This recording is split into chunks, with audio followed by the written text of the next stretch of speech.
हाँ जी, नमस्कार। स्वागत है सभी का। Good evening. आज के शब्द ज्ञान में हम देखेंगे शत्रु का नाश करने वाला, उसे हम शत्रुघ्न कहते हैं। श्री राम के छोटे भाई का नाम भी शत्रुघ्न, जो शत्रु का नाश करे।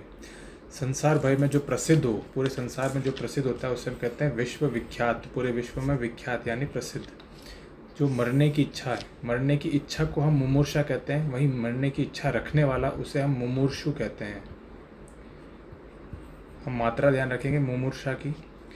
प्रातः काल यानी सुबह के टाइम गाया जाने वाला कुछ जो राग होता है उसे हम क्या कहते हैं? भैरवी। सुख और दुख में जो समान रहता है उसे हम क्या कहते हैं? मनस्वी। जिसका मन जो है न्यूट्रल रहे, मनस्वी। सुख और दुख में जो समान रहे। आज के मुहावरे लोकोक्ति में हम देखेंगे कांटों पर पांव पसारना यानी जानबूझकर जो है मुसीबत मोल लेना, उसे हम क्या कहते हैं? कांटों पर पांव रखना। खेला खाया होना, खेला खाया होना का सीधा सा मतलब है बहुत एक्सपीरियंस्ड, बहुत अनुभवी होना। गड्ढे में गिरना यानी प्रतीत होना, मालूम होना, पता चलना यानी गड्ढे में गिरना। जाके पैर ना फटी बिवाई, वह क्या जाने पीर पर आई। सीधा सा मतलब स्वयं दुख भोगेगा उसे ही दूसरे की पीड़ा का जो है आभास होता है। ठोकर लगे तब आंख खुले यानी कुछ नुकसान होता है तभी कुछ सीखता है, कुछ ज्ञान होता है ठोकर लगने पर ही। आज के शब्दों में हम देखेंगे अगद। गद का मतलब होता है बीमारी, वही अ यानी कि नहीं होना। निरोग यानी अगद यानी बीमारी नहीं होना या निरोग। अंगद, अंगद यानी बालिका पुत्र जो अंगद। 80, 80 का मतलब 80 जो है तलवार का पर्यायवाची है।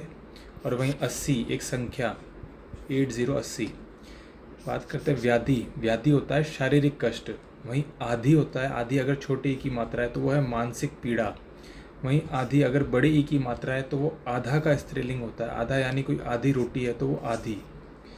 अवदान, अवदान यानी कोई अच्छा काम करे, प्रशंसित कार्य करे, उसके लिए हम कहते हैं अवदान। वहीं अवधान यानी कॉन्सेंट्रेट, अच्छा होना, ध्यान या मनोयोग। अवधान ध्यान रखेंगे। अवदान यानी कोई प्रशंसित कार्य, वहीं अवधान यानी कॉन्सेंट्रेशन यानी ध्यान या मनोयोग। छगड़ी, छगड़ी का मतलब होता है बकरी। इससे पहले हमने पढ़ा था एक छाग। छाग का मतलब होता है बकरा। एक है छकड़ी, छकड़ी यानी बैलगाड़ी। आगे देखते हैं आज के विलोम शब्द में अर्पित। अर्पित का मतलब होता है देना, सौंपना। वहीं ग्रहित का विलोम, इस ग्रहित जो है अर्पित का विलोम होता है यानी ग्रहण करना। बहुज्ञ, बहु यानी अधिक और ज्ञ यानी ज्ञान या नॉलेज जो भी है। अल्प, अल्प यानी कम और ज्ञ यानी ज्ञान। तो बहुज्ञ यानी अधिक ज्ञान होना, वहीं अल्पज्ञ यानी कम ज्ञान होना। अद्यतन, अद्यतन यानी होता है नया। वहीं पुरातन या अनद्यतन, अनद्यतन यानी पुरातन यानी पुराना या प्राचीन। आमिष, आमिष यानी जो मांस खाता हो, या सामिष, दोनों का मतलब होता है जो मांस खाता हो। वहीं निरामिष इसका विलोम होता है जो मांस नहीं खाता। प्रफुल्लता यानी खुश, और वहीं इसका विलोम अवसाद यानी दुख। आज के पर्यायवाची में हम देखेंगे अटल। अटल यानी जो अपनी जगह से हिले ना। अडिग, अपरिवर्तनीय, अविचल और एक पक्का।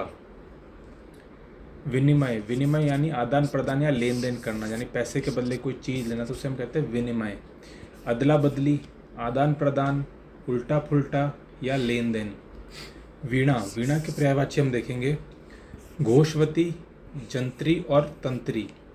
बीन, बीन भी वीणा का पर्यायवाची है। वल्लकी और वीण। शत्रु, शत्रु के पर्यायवाची हम देखेंगे अमित्र, अराती, अरि, दुश्मन, बैरी, रिपु और विपक्षी। रात, रात के पर्यायवाची ज़्यादा है और थोड़े इंपॉर्टेंट भी। अमा, अहोरात्र, कपालिनी, क्षपा, तमस्विनी, तमा, तिमिश्रा, तमी, त्रियाम, त्रियामा यानी रात की तीनों पहरे है त्रियामा। निशा, निशाचर यानी रात्रि में जो घूमे वो निशाचर। निशी, यामा, यामिनी, याम्या, रजनी, राका, रैना, वासुरा। विभावरी, शब, शर्वरी और श्यामा। 2 से 3 बार हम इनको देखेंगे, पढ़ेंगे, सुनेंगे तो याद हो जाएंगे। आज के पारिभाषिक शब्दावली हम देखेंगे इंस्टॉल। इंस्टॉल यानी किसी को संस्थापित करना और स्थापित करना, नियुक्त करना, तो वो उसको हम कहते हैं इंस्टॉल करना। ठीक है। मैंडेट, मैंडेट यानी अधिदेश, कोई ऑफिशियली कोई ऑर्डर जिसको मिलता है, ऑफिशियली कोई नियम कानून लागू करने का जो ऑर्डर मिलता है उसे हम कहते हैं मैंडेट। कीप इन अबियंस, अबियंस का मतलब होता है अपने आप में कोई चीज़ कुछ टाइम के लिए पोस्टपोन करनी, तो कीप इन अबियंस यानी आस्थगित करना। मैनिफेस्टो, मैनिफेस्टो होता है कोई घोषणा पत्र, चुनाव से पहले जो कोई पार्टी है वो चुनाव के बाद क्या क्या काम करेगी, क्या क्या कार्य करेगी भलाई के लिए, तो वो घोषणा पत्र जो जारी करते हैं उसे हम कहते हैं मैनिफेस्टो। बात करते हैं लेटर एक्सचेंज, यानी लेटर के द्वारा जो बात होती है पत्र के द्वारा, तो पत्र विनिमय यानी लेटर एक्सचेंज। लेटर इंडेमनिटी का मतलब होता है क्षतिपूर्ति पत्र, लॉस के जो लॉस बताया जाता है जिस पत्र के अंदर उसे हम कहते हैं लेटर इंडेमनिटी यानी क्षतिपूर्ति। इंडेमनिटी का अपने आप में मतलब होता है लॉस या फिर क्षतिपूर्ति होना। ठीक है, धन्यवाद।